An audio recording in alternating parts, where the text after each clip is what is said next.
नमस्कार, स्वागत है आपका चुनाव आज तक पर। मैं हूं रवीश पाल सिंह।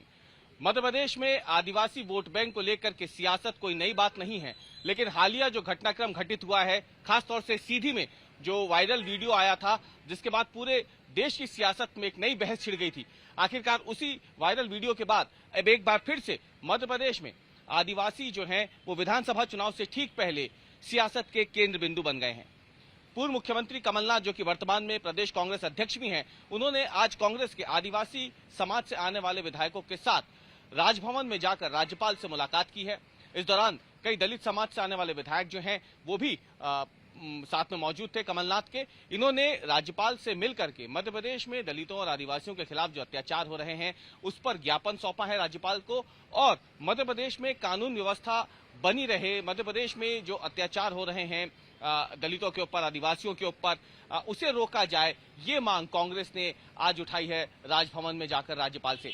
आपको बता दें कि बीते कुछ दिनों से लगातार एक के बाद एक सोशल मीडिया पर ऐसे वीडियो वायरल हो रहे हैं जिनमें मध्य प्रदेश के अलग अलग इलाकों में दलितों और आदिवासियों पर जो अत्याचार हो रहा है वो वीडियो सामने आ रहे हैं। हालांकि उनमें से कई वीडियो पुराने भी हैं जो अब सरफेस हुए हैं, लेकिन इसके बावजूद मध्य प्रदेश में सियासत जो है, क्योंकि चुनावी साल है तो जाहिर सी बात है इस पर जमकर हो रही है।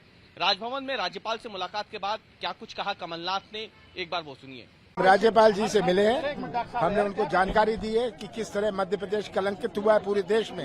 ये वाली घटना जो हाल में हुई घटना है, पर मध्य प्रदेश आज नंबर 1 है आदिवासी अत्याचार पर। हमारे अनुसूचित जाति, अनुसूचित जनजाति की आज असुरक्षित है। उनको डराने का, दबाने का, उनके ऊपर अत्याचार करने का रोज कोई न कोई मामला सामने आ रहा है जो बड़े बड़े अखबारों में नहीं छपता।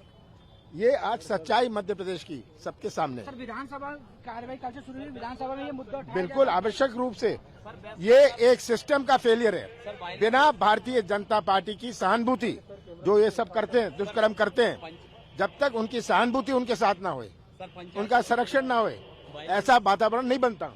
तो सुना आपने पूर्व मुख्यमंत्री कमलनाथ को, किस तरीके से मध्य प्रदेश में जो आदिवासी और दलित हैं उनको लेकर के कांग्रेस इस समय जो सत्तारूढ़ दल है भारतीय जनता पार्टी उस पर हमलावर है। अब आपको बता दें कि दरअसल मध्य प्रदेश में आखिरकार सियासत के बीच में आदिवासी जो है वो कैसे केंद्र बिंदु बने हुए हैं, इस समय सियासत की धुरी पे आदिवासी क्यों घूम रहे हैं। दरअसल इसके पीछे आदिवासी सीट जो है मध्य प्रदेश की, आदिवासी विधानसभा सीटें जो हैं या फिर आदिवासी वोट बैंक है, वो एक बड़ी वजह है।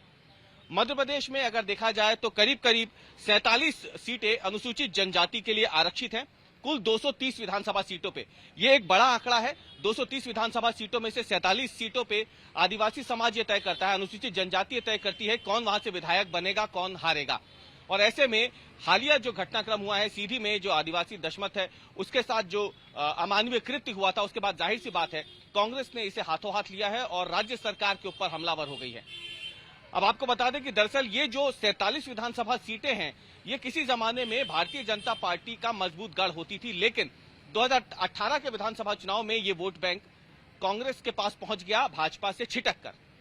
और एक बार फिर से क्योंकि विधानसभा चुनाव आने वाले हैं तो कांग्रेस चाहती है कि 2018 में जो आदिवासी समाज उसके पास आया है वो उसके पास ही बना रहे, और इसीलिए कांग्रेस मध्य प्रदेश में विधानसभा चुनाव से ठीक पहले इस तरीके के जो मामले आ रहे हैं, छोटी सी छोटी घटना भी अगर कोई आदिवासी समाज से जुड़ी होती है तो कांग्रेस उस पर हमलावर हो जाती है। और हाल ही में सीधी जैसा विभत्स कांड सामने आया तो जाहिर सी बात है कांग्रेस को एक बड़ा मुद्दा मिल गया था भारतीय जनता पार्टी को घेरने का, मध्य प्रदेश में कानून व्यवस्था को लेकर सवाल उठाने का।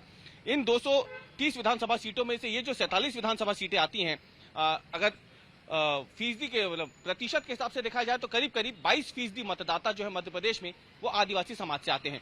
2013 के विधानसभा चुनाव में अगर देखा जाए तो इनमें से ज्यादातर सीटों पर भारतीय जनता पार्टी को बहुमत जो है वो मिला था। भारतीय जनता पार्टी ने जबरदस्त तरीके से इनमें 31 सीट जो है 47 में से हासिल की थी। ये 2013 की बात है। 47 में से 31 आदिवासी समाज से जुड़ी हुई सीटें वो भाजपा के खाते में गई थी। उस समय भाजपा की सरकार बनी थी, लेकिन 5 साल बाद ही मध्य प्रदेश में जब विधानसभा चुनाव हुए 2018 में, तो 47 में से उस समय कांग्रेस 30 सीटें जीत जाती है।